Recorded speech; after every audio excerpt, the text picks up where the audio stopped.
hujan dan meluapnya sejumlah sungai di beberapa titik. Akibatnya warga harus mengungsi ke sejumlah tempat.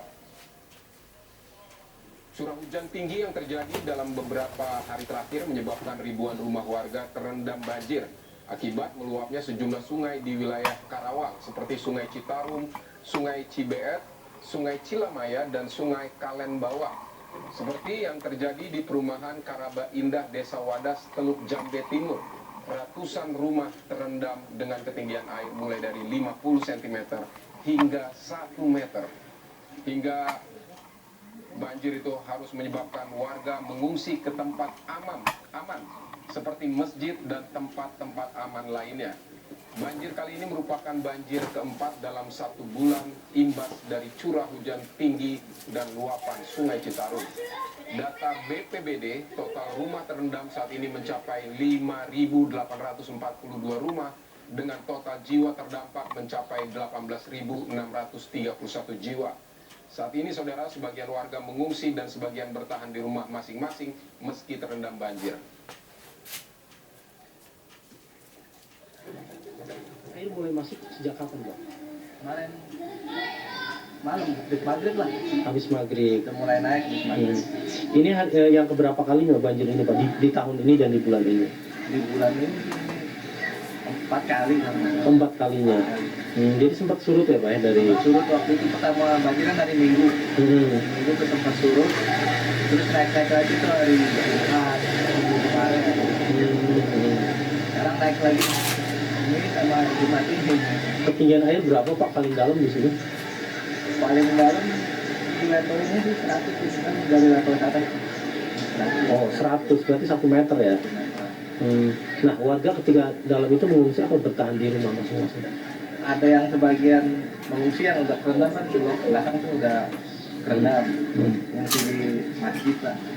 Ada yang masih bertahan di rumah.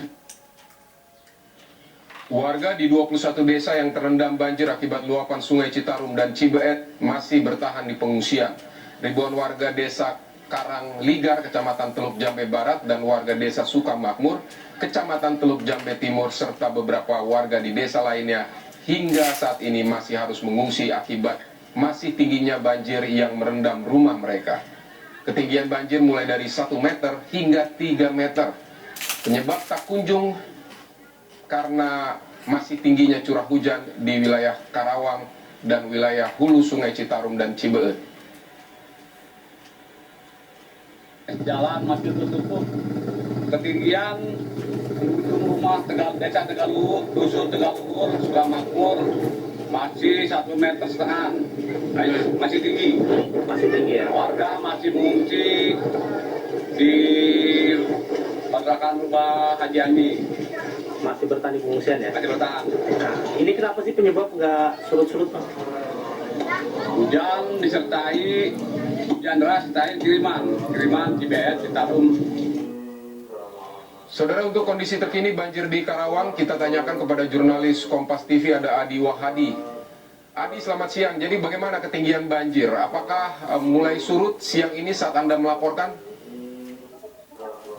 Pilih dan juga saudara, selamat siang. Berdasarkan informasi yang terbaru kami terima bahwa ketinggian air yang merendam di 21 desa yang tersebar di 9 kecamatan, saat ini air justru makin meningkat dan berpotensi meluap ke sejumlah desa lainnya. Hal ini terjadi imbas dari curah hujan yang cukup tinggi sejak tadi malam hingga pagi tadi, cukup deras hujannya dan ini merata hampir di wilayah Kabupaten Karawang. Selain itu, tingginya hujan di wilayah hulu Sungai Citarum, Cibeet, serta Sungai Cilamaya juga mempengaruhi area luas terdampak banjir yang terjadi di wilayah Kabupaten Karawang.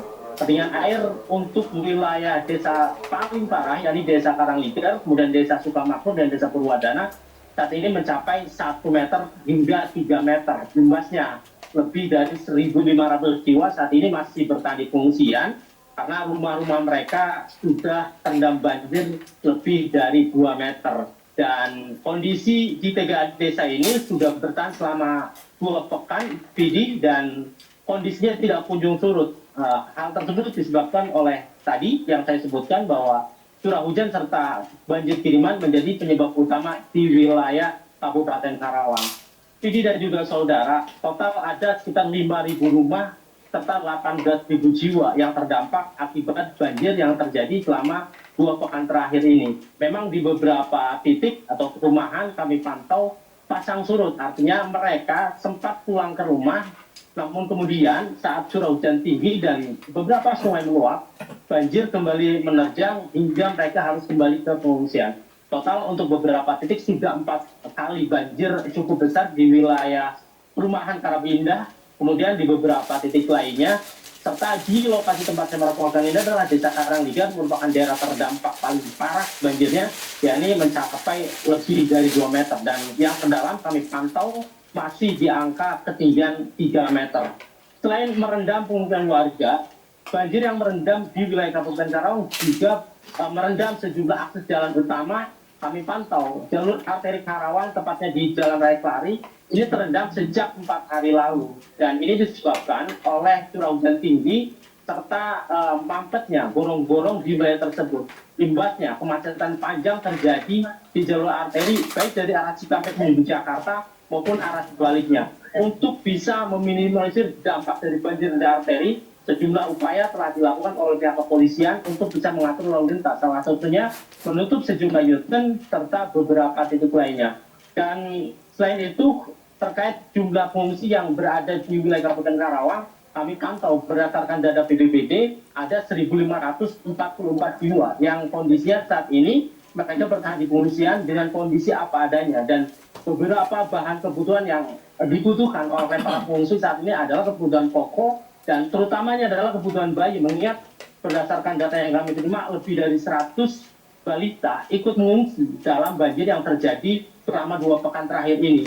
Oleh karena itu bantuan seperti popok bayi, kemudian kebutuhan bayi seperti minyak kayu putih, serta kebutuhan baju layak pakai, makanan siap santap menjadi kebutuhan utama saat ini yang dibutuhkan oleh para pengungsi banjir yang terletak atau yang menempati jumlah titik mulai dari tenda BNPB yang dibangun tempat saya melaporkan ini, kemudian masjid-masjid serta tenda-tenda darurat yang dibangun oleh warga untuk menempati tempat aman sementara dari kondisi banjir yang saat ini terus meningkat dan berpotensi meluas dan menyebar ke beberapa titik. Mengingat kondisi cuaca hujan yang belum begitu stabil, dan ini menjadi salah satu perhatian warga.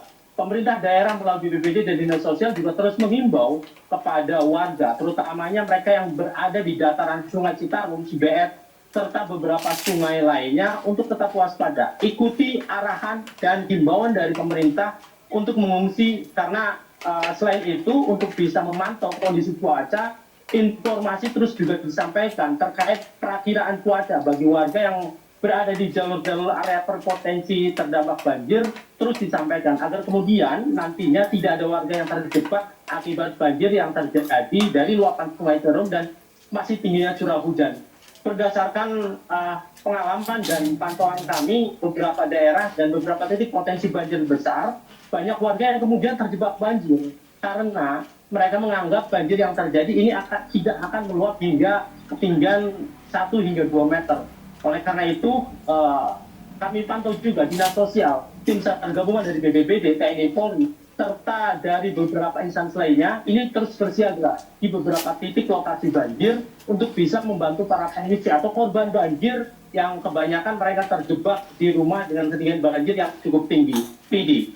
Baik, Adi Wahadi, ini Anda melaporkan bahwa banjir malah tidak surut, malah semakin dalam begitu sampai mencapai 3 meter di tempat-tempat yang paling parah, dan ada 21 desa yang terdampak dengan 18.000 warga yang juga terdampak. Adi Wahadi, terima kasih untuk laporan Anda dari Karawang, Jawa Barat. Selamat bertugas kembali dan tetap juga berhati-hati, Adi Wahadi. Saudara, memasuki hari ke-7 pencarian korban longsor Pasir Langu, Kabupaten Bandung Barat, tim SAR tambah 2 alat berat eskavator